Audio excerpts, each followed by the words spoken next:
It's the first word presented by Dr. Pepper here from the Star in Frisco following a 30-7 dominant Dallas Cowboys win over on the road at Paul Brown Stadium. The Cowboys give up the least amount of points to an opponent by a Cowboys team this season. So the Cowboys defense kind of figured it out against Cincinnati, a very struggling Cincinnati offense. So we're going to break it down for you here on the first word. Kyle Yeoman's with you, along of former Dallas Cowboys. We've got Isaiah Stanback, Nate Newton, and Barry Church. But Isaiah, I'm going to start with you on this one. We're going to start with the defense here.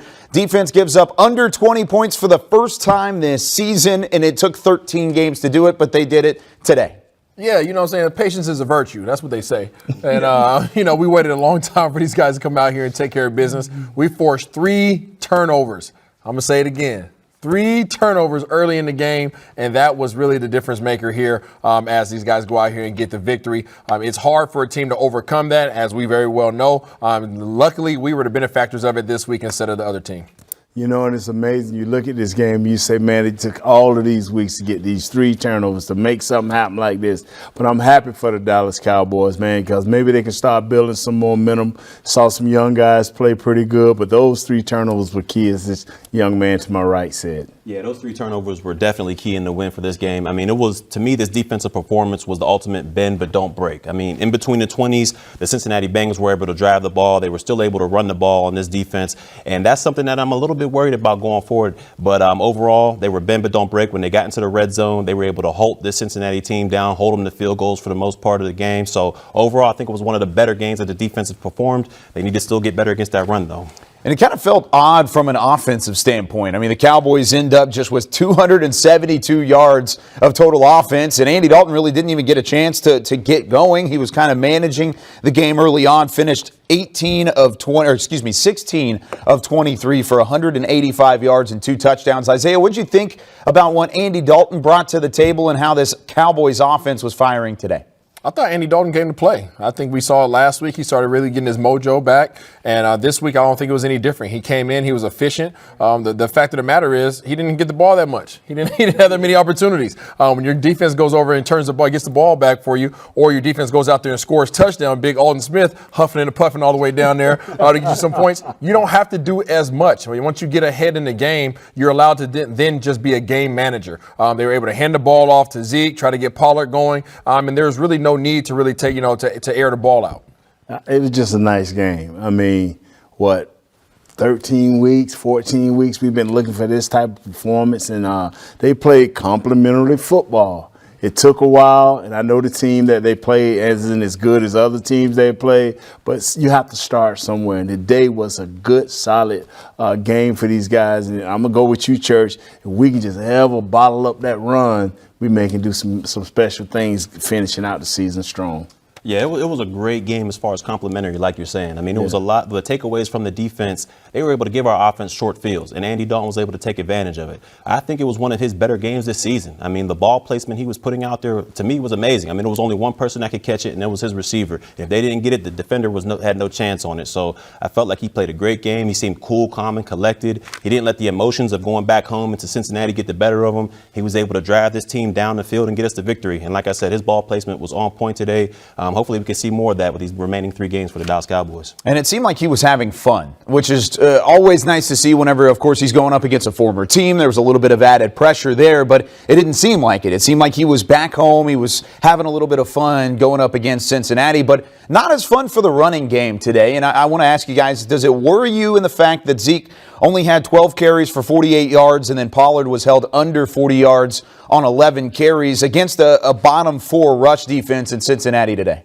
The verdict on that is yes. We have to find a way to get this ground game going. I don't know what it's going to take. I think Coach Philbin's done an absolutely awesome job, mixing things up in terms of working with his personnel to establish a solid offensive line with the personnel that he has at his disposal. However, it's not transitioning into a consistent running game. And the reason why we are, sitting here now at 4-9 is because we haven't had a consistent running game. It's one of the factors. And, we have the running backs to do it. Something has to change within our scheme, within our approach. We have to find a way to become efficient because right now we're not. when you win 30-7 due to the turnovers, you don't worry as much, but it's always going to be a factor. Running the ball, you got Zeke, you got Tony Pollard, and you're going to want things to happen. But this offensive line, they're holding on. They're maintaining. Coach Philbin, once again, great job. And they're just trying to find a way. And that way was complementary football, defense playing well, getting the 3 turnovers, guys being efficient enough to maintain the ball. I mean, you just have to settle for what you can get at this time. Yeah, I think you're right about that. You're definitely going to have to settle for what you can get right now. I mean, we have a patchwork offensive line going right now. A lot of injuries, a lot of our stars, our all-stars are out for the season. So yes. Right now we're working with a patchwork, and I think Philbin is doing an amazing job with these guys as far as pass protection goes. Because this is another game, yes, Andy Dalton went down a couple of times today, but for the most part, he had a clean pocket and he was able to go out there and throw the ball well. But in the running game, it seems pretty muddied up. Like it's stuffed up in there. It's hard to get a running lane for our runners out there, Zeke or the change of pace back in Tony Pollard to get any traction or anything going. So we're going to have to figure out somehow, some way. Maybe it's creativity. Maybe it's a different way to get these guys the ball and get them involved in the run game. But we're going to have to figure out some type of way to get this run game going, at least for some momentum going into next year. And we mentioned the turnovers on the defensive side of the football, but I'm curious to see what you guys think about what the secondary brought to the table today. Of course, Cheeto Awuzie out. Both Donovan Wilson and Anthony Brown were inactive. They were thin as is and then kind of banged up on the back end of that game as well. But Isaiah, what did you see from the secondary that worried you, but also might be something positive moving into the last 3 weeks? Yeah, there wasn't a whole lot of positive that I could take away. Maybe Barry, being a secondary guy can take a little bit more from it on a positive end. But I think these guys were still getting routed up. I think Tyler Boyd was able to show his skill set. I think A.J. Green had a reawakening. And it just Higgins had a couple catches in there as well. There wasn't much. We played a pretty soft shell defense today. We played a lot of too high, a lot of cover 4, which is you guys playing quarters of the field, not allowing things to get behind them so much. That bend but don't break defense, as these guys have alluded to. So there wasn't much out there for us to see, but these guys were still getting beat, and whenever they did have those one-on-one matchups. And you know what, Mr. Standback, we've been begging for 10 weeks to say, keep guys in front of you. Yep. Because the first few weeks, guys were running behind us. So we finally understood that we can keep guys in front of us and come up and tackle them. We can be church-like. Thank you.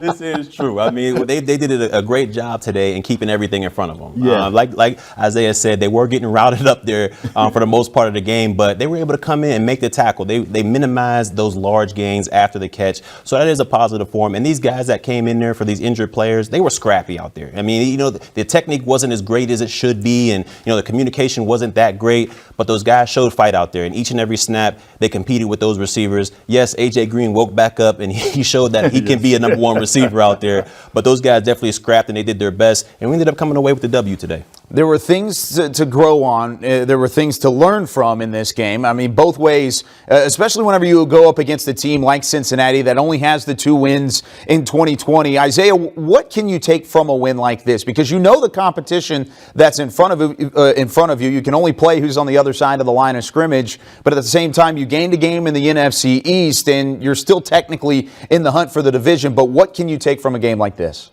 You take the positives. I mean, on the offensive side of the ball, you're able to move the ball through the air. You're able to keep your quarterback protected. That's something that's been a challenge all year long. So you improve there. When you talk about the special teams, we didn't run any crazy reverses or throws or fake punts or anything like that, right? You played a